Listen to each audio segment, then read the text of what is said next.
Through the chair, you're live on HCAM TV. Thank you, Bob. How are you? Do you have a nice Thanksgiving?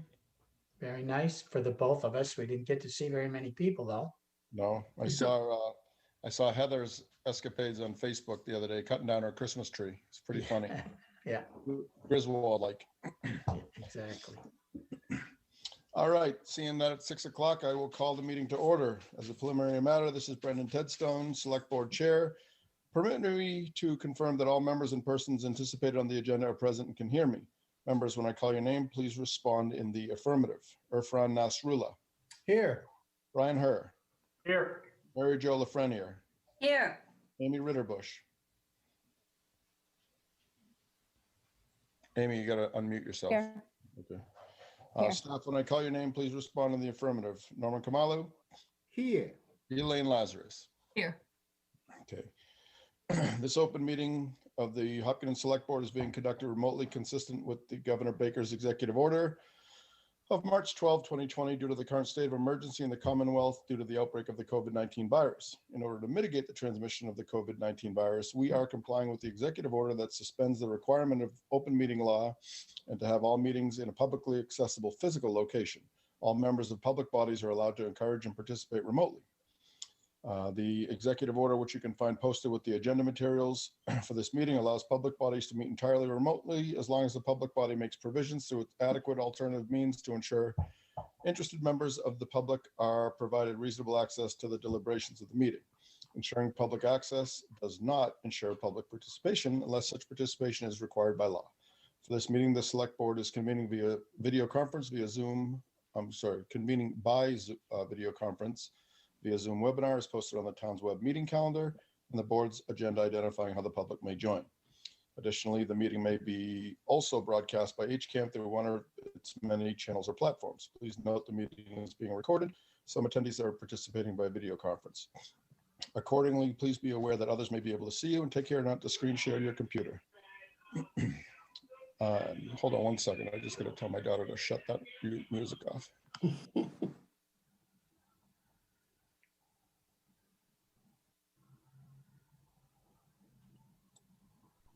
Sorry about that.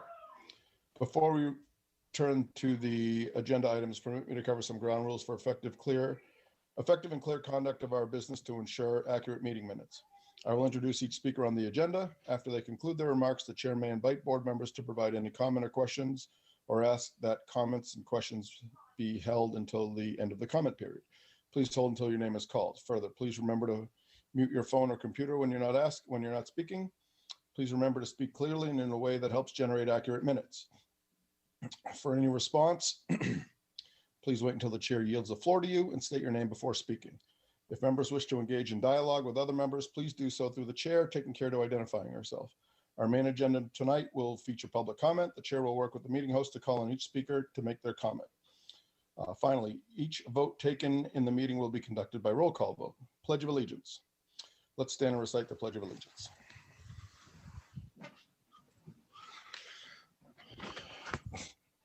I pledge allegiance to the flag of the United States of America, to the republic for which it stands, one nation, under God, indivisible, liberty and justice for all. Thank you. So, moving on to our only item tonight, systemic racism, social justice, and equity. The board will continue its discussion on systemic racism, social justice, and equity. This continues a discussion which began with a call to action submitted to the board July 2020 and discussion of select board meetings of July 21, October 20, and December 1, at which the board has considered the issues raised and possible ways the town may communicate its values and principles. There were 3 documents in our meeting packet, which is posted online. Those documents are a document dated December 4th entitled Pledge Principles and Actions on Systemic Racism in our community and other communities, prepared for us by the town manager's office and town council. A document dated December 1 entitled Massachusetts Municipal Leaders, which was in our packet for the December 1 meeting, which is an excerpt from the MAPC pledge and includes a note from town council. A document dated August 2020, which is the full Massachusetts Municipal Leaders document referred to as the MAPC pledge. In addition, we have posted all email received on the town website. These documents provide context into our discussion and will be considered by the board. I now invite members of the public to make comments on the matter before the board. The board has received correspondence on this issue, which have been uploaded to a publicly accessible folder on the town's website and is also available at the link on the board's meeting agenda. Anybody who has submitted correspondence need not speak tonight unless you wish to offer new insights or information, but you may speak if you wish. Board members have had an opportunity to read the correspondence submitted. If there's anyone that would like to speak, please use the raise hand feature of Zoom, and I'll work with the meeting host to call people one at a time. We are allowing up to 30 minutes in total for public comment. Each speaker has up to 1 minute to make a comment. Each speaker must identify by identifying their name and address. I will not call on someone who has already spoken unless there are no speakers to be heard. So we will commence at 6:05, so 30 minutes. At 6:35, this public comment will be completed. And we are going to allow 1 minute for each person. And I'm going to hold you to it as I do consistently for everything. So let me call my stopwatch up here. So looking at the attendees, it looks like we have 4 people that are going to speak tonight. Allison Orenstein, Bradley Cole, Bradley Fenn, Muriel Kramer, Mo Boyce, and that phone number 625-2096. So we will go ahead and start with, why don't we start with Allison Orenstein? If you can liven that. Okay, can you hear me? Yes, go right ahead, Yes. you're on. Thank you very much. This is Allison Orenstein, 199 Wood Street. I wanted to add my voice to those asking the select board to affirm and sign the MAPC pledge. I love that our town is becoming more diverse and more aware. I think our schools and our law enforcement officers are doing a phenomenal job in the work that they are doing to try to become more inclusive and more welcoming. But I also know that as a white woman, albeit a Jewish woman, I am shielded from many of the biases that exist. I've spoken with, or actually messaged with, one of the students who's active in the BIPOC Instagram, and the students feel it. They feel the racism within the schools and the community. Even if we are doing the best that we can to learn and act and be better, we owe it to our neighbors and to these kids to make this commitment. Please support the MAPC pledge. Thank you. Thank you very much. Next, we will do Brad Fenn. Stop that. Brad, are you with us? Brad? Okay, yeah, I just had to unmute on my screen. There you go. Yeah, okay, good. Hey, so I'm Brad Fenn. I live at 213 Saddle Hill Road. I'm speaking in support of the MAPC pledge. I do believe that the community and the town departments have a fine history of service to the citizens of the town and have undertaken a number of positive improvements. In particular, I'd like to point out Chief Bennett's work with incorporating a social worker into the police department's response options, sure to be a valuable resource assisting his officers. To enhance these efforts and proactively demonstrate the town's commitment to all its citizens and to the regional communities, many of whom have already signed the pledge, Hopkinton should make this positive statement on accepting and supporting these social equity principles and actions. And I relate this to my own personal growth, understanding that I'm really not okay with the status quo, and I can't simply say, I am not a racist. 5 seconds.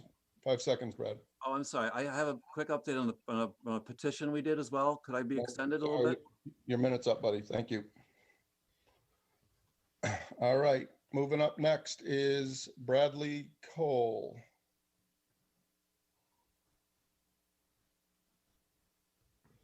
Hello. Hello, Bradley, you're on. Go right ahead. Thank you. I'd like to speak in support of the MAPC pledge. I think the principles contained in it are the type that we do and should support as a town. I'm not sure, I was unable to listen to all of Brad Fenn's message, but he may have pointed out that we together organized a petition, which received up to almost 250 Hopkinton signatures in less than 4 days. There were over 500 signatures, some of them coming from outside town, but people obviously with some connection to and interest in the town. I think that what I'm hearing as far as opposition kind of falls in two camps. One of them being that of the possible offense given to our public servants. I think that I disagree with that. I think that the pledge is not. Say again. You got 3 seconds. Okay, the pledge does, I think, does actually not impugn our. Thank you, Brad. Muriel Kramer, you're up next.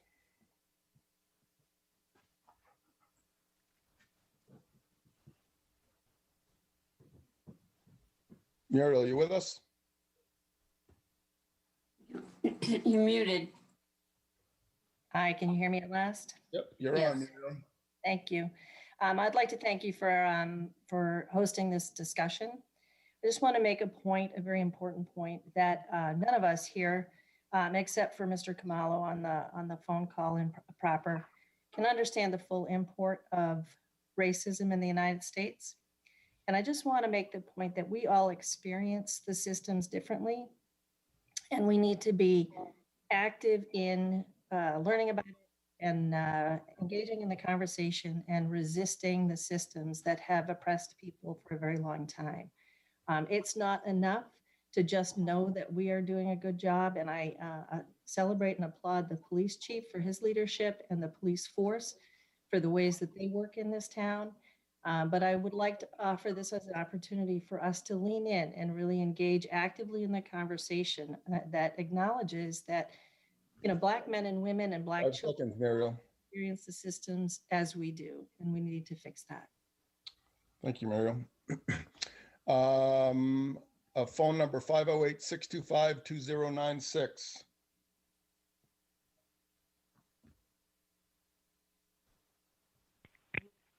Do you hear me now? Yes, go right ahead.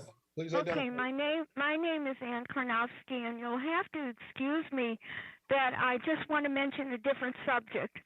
I sent a 400-page document to the selectmen and to Elaine Lazarus concerning the fact that Seaboard Solar refused to talk with Norman Kumalo about selling the forest.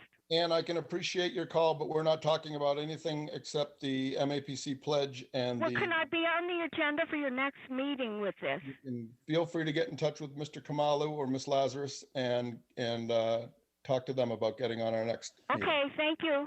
Thank you.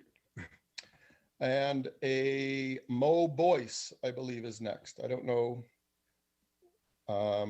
if that's short for Maurice or Maureen, or if it's just Mo. No, this is Madeline Boyce. Okay, Madeline. Hi, I'm at 281 Cedar Street. So I sent an email the other day, and I received a response with a revised draft of the pledge that I believe you are all discussing tonight. I kind of take a little bit of issue with the fact that all specific mentions of police were removed from the pledge. And to me, this is kind of saying that we're talking about systemic racism without pointing out the actual systems that perpetuate it. The point 3 specifically, I know caused controversy in the last meeting, and all mention of police officers was changed to municipal services. And I just don't think it's enough to not point out where potential problems could actually be. I think it's important to be kind of focused and specific so that blame can't be shifted around and 5 seconds. can't say, oh, that's not a problem here. And also, Mr. Tedstone, there's 2 of us sharing a computer right here, and I'd also like to make a comment. Who are you? My name is Michael Werner. I'm at 12 Old Farm Road. Okay. So Sorry. specifically, I'd like to comment on, so I'd sent an email to the select board. I did not receive a response to it. I'm 24. I've lived in Hopkinton for 20 of my 24 years. And I've witnessed quite a bit of racism in my time here, starting in about 5th grade. I think that's the first time I heard someone my own age use the N-word in a joke. Over the past 24 years, I've heard a number of students, I've heard adults use racial language. I myself have actually I'm a white man. I've been called the N-word, with the implication that being a Black person is the worst thing that you can be. I was called that by a parent actually when I was 15. And I just think the notion that Hopkinton does not have a problem with racism is a really false notion. I think there's a really You concerning got 5 seconds. as well as I don't believe we have proper accountability over our police officers. Thank you. Michelle Heeney.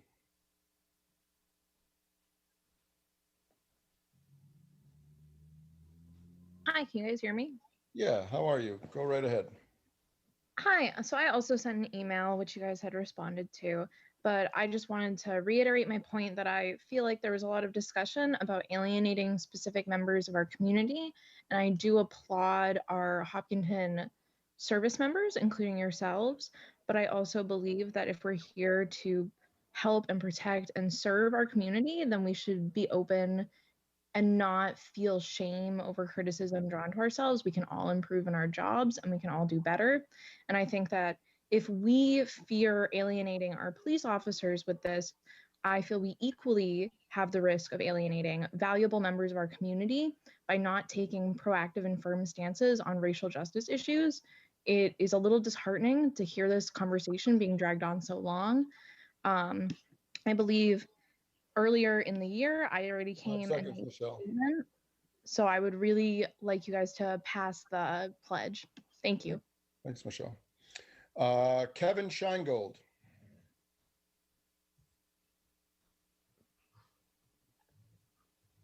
Hello, can you hear me? Yes. Hi, my name is Kevin Scheingold. I live at 282 Wood Street, and I'm speaking in favor of the pledge. I have a unique position in that I was a teacher in the middle school in Hopkinton for several years, and actually there are 2 board members whose children I taught. This pledge doesn't just affect the police and the officials in town. It will also affect the schools and how we relate to things. Topics come up. I taught social studies. Current events come up. In the time that I was here, I heard things from students. They'd ask me questions. They asked if Black people have an extra tendon and that's why they're better at sports. Many people believed that Asians are genetically superior in math. There's all of these misconceptions, and it's not coming from a place of hate, but misunderstanding, and we need to actively work. Thank you. Ann Mattina.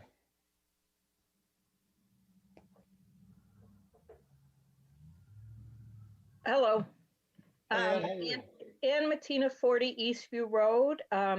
It's not my first time here, obviously. I just want to say that in response to some of the concerns that we heard last week around the pledge, I like what's been done. I like the approach that the board is taking. However, I do want to just really challenge the idea that there's no racism in Hopkinton. There may not be any racism that we experience as white people, but I think there's plenty of racism in town. And if someone wants to discuss systemic racism, I'd be happy to spend some time with them on that. Thank you. Thank you, Ann. So that concludes our panelists, the people that have go ahead and tried to put their public comment in, and we appreciate your input. So moving on, Mr. Khumalo, I am, for some reason, I don't know where that, just bear with me for a moment here. Friday. Sorry, board members. Mr. Khumalo, could you resend me the revised pledge, please, so I can read that? Or if any other board members has that and wants to read it, by all means. I don't know exactly where I have placed it. I'm not finding it in my packet. So Maybe we could put it on the screen and then the public could see it too. Would that help? Sure. Do you want to read it, Amy? I can, but somebody from town hall would have to put it on the screen. I mean, I can read it but I think it's easier for people to follow along if it's on the screen. Okay. So the December 4th version is pledge principles and actions on systemic racism in our community and other communities. We, the undersigned members of the Select Board of the Town of Hopkinton, as to our own community and in support of other communities throughout the Commonwealth, pledge to address systemic racism, social injustice, and inequity in the way we govern and provide services to our residents and businesses. Recent violent events across the country, such as those involving George Floyd, Breonna Taylor, Ahmaud Arbery, Rashad Brooks, and other people of color, have revealed that systemic racism, whether through violence, bias, or privilege, requires change. Our residents are demanding it, we hear them, and we are listening. Their calls for action serve to remind us of the values set forth in our own charter. Quoting the charter, the town of Hopkinton welcomes residents of all races, ethnicities, religions, abilities, gender identification, and sexual orientations. The town of Hopkinton further is committed to providing a climate of safety and acceptance to all residents. The town of Hopkinton will actively address and resist acts of discrimination, bullying, or intimidation. These are our ideals. They are our responsibility. We pledge to ensure that our town government will intensify its efforts to address systemic racism, social injustice, and inequity by reaffirming the commitment, lost my screen, that we have already made, and by making new commitments to ensure that all residents are safe and accepted in our community, especially those who have experienced exclusion, unfair treatment, or discrimination from town government. We must act locally to change. We must act locally to ensure that our town, through its departments, boards, committees, and officials, addresses systemic racism, social injustice, and inequity. We recognize that we have made past efforts and progress, including in our policing, but we also recognize our responsibility to do more and to place our commitment at the heart of all we do. We recognize that we, like every other community, have only begun to strengthen the work that needs to be done. To continue and expand our efforts, we pledge to implement or strengthen new local policies and actions in our community and support other communities' pursuits of the same goals. As we take action and engage in community conversations to learn more from our residents, the following principles will guide us. 1, we agree that systemic racism is a public health emergency. It must be addressed by strong and decisive actions over the coming weeks and months, and by patient and determined efforts years into the future. We are in this now, we are in it for the long haul. 2, we acknowledge that racial biases, social injustice, and inequities exist. We are committed to achieving racial equity, identifying disparities in local municipal services, education, health, housing, transportation, jobs, law enforcement, and youth programming, among others. We are committed to providing safe spaces for community input and dialogue around these issues. We will continue to work together to share best practices and make progress.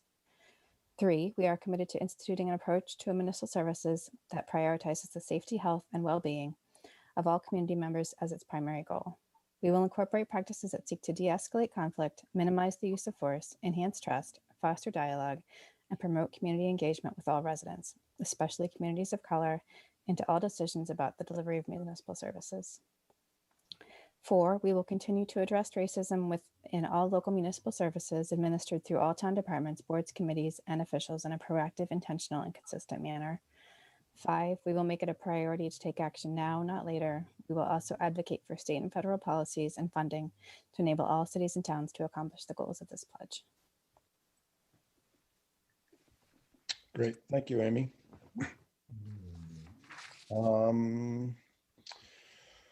Board members, any? Chair. Yes, Mr. Herr. Mr. Chair, I move that the select board adopt the pledges, or the pledge, including the principles that's on their screen and also read by Mrs. Ritterbush this evening. I'm going to second that. Second. Okay. Is there any further discussion, Mr. Nasrullah? Yeah, there's a few things. I understand the concerns of the members of the community saying that we should just go with the MAPC pledge. But, when we address this issue, we have to understand that it is systemic.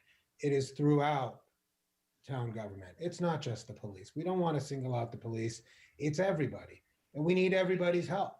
So if we are to address this, we need everyone in town to come together and act together when they see racism, when they see, whenever they see a racial slur or anything. We heard from a school teacher who said she heard about, you know, inquisitive questions, but uninformed questions. We've heard from other former students who heard racial slurs. And I think if we were to nip it in the bud right then and there, have the teacher or whomever, Parks and Rec, whomever it may be there, to be able to jump in and address it, I think we have a lot more opportunity to make change. So I'm in full support of the December 4th version of the pledge. Thank you, Mr. Nasrullah. Mr. Herr? The MAPC pledge, which we were working from, in the first couple of meetings when we had this dialogue, had 5 principles. We have 5 principles here. Maybe it had 6 originally, but 5 now. We have these 5 principles here. Several of them are right in line. A couple of them have some changes, admittedly. I think this is a really good, clear message, not only to ourselves and our professional teams, but to the community as a whole, as to how we as a community should go forward and address what I believe to be is systemic racism in our community, as I think it exists in the state and certainly in the United States of America. So I think this is a really clear message, and I'm fully in support of passing this motion. Thank you. Ms. Lafreniere? I am absolutely in favor of passing this motion. And I just want to add just a little bit when it says we are in it for the long haul. I hope that once we pass it, that we will continue the discussion as things arise, and that we will remind people constantly of our pledge. Thank you. Ms. Ritterbusch? Yeah, I really like the new version. I like that all departments are included because I think there is work to be done in many areas. Like, we all try to be perfect, but we're not perfect. And I like how it's organized and amendments to the charter. We did have several residents bring up that it should say municipal departments and the police. So I wanted to make sure if we wanted to add that small edit, or we prefer it the way it is written. I would be in favor of adding the suggestions by Amy Groves, delivery of municipal services, including law enforcement, and through the police and all other town departments. Okay. But if others are, I don't know how others feel, but we did have several people mention it. Okay. All right. And I think Mr. Nasrullah was very succinct in his comments, and kind of took the words out of my mouth. This is something that I'm glad that we were able to get together, collaborate on as a board, as a town, and come up with a very nicely worded document that we can proudly put on our website and take to heart and turn it into each person's personal credo. I know that with us, me personally, all my children are very, very well taught on the what's right and wrong and the repercussions for being right and wrong, and it all starts at home and travels upward. So excellent work, Mr. Kamalu. Excellent work, community of Hopkinton. Excellent work, Mr. Mayeres and the board. So that said, that is all of our comments. We have a motion and it's seconded. All in favor? In roll call? Oh, I'm sorry. Yep, it's a roll call vote. I'm sorry. I flashed back to 2018. Mr. Nasrullah, how do you vote? Nasrullah, yes. Mr. Hurt? Oh, I'm sorry. Did you have something else to add, Mr. Nasrullah? Proudly, yes. Okay, excellent. Thank you. Mr. Herr? Herr, yes. Ms. Lafreniere? Very much so, yes. Okay, Ms. Ritterbusch? Ritterbusch, yes. Okay, Ted Stone, yes. That is awesome. Great work done by all. And so, Mr. Nasrullah, if you would do the honors. Mr. Chair, I move that we adjourn this meeting. Second. Any further discussion? Mr. Nasrullah? No, no further discussion for me. Okay, how do you vote? I just want to say to everyone, thank you for coming. Nasrullah, yes. Excellent. Mr. Herr, Or yes. Ms. Lafreniere, Frenier, yes. Ms. Ritterbusch, Ritterbusch, yes. Redstone, yes. Thank you very much to everybody and have a great night. Have a great night, everyone. Thank you for your See you comment. next week. See you.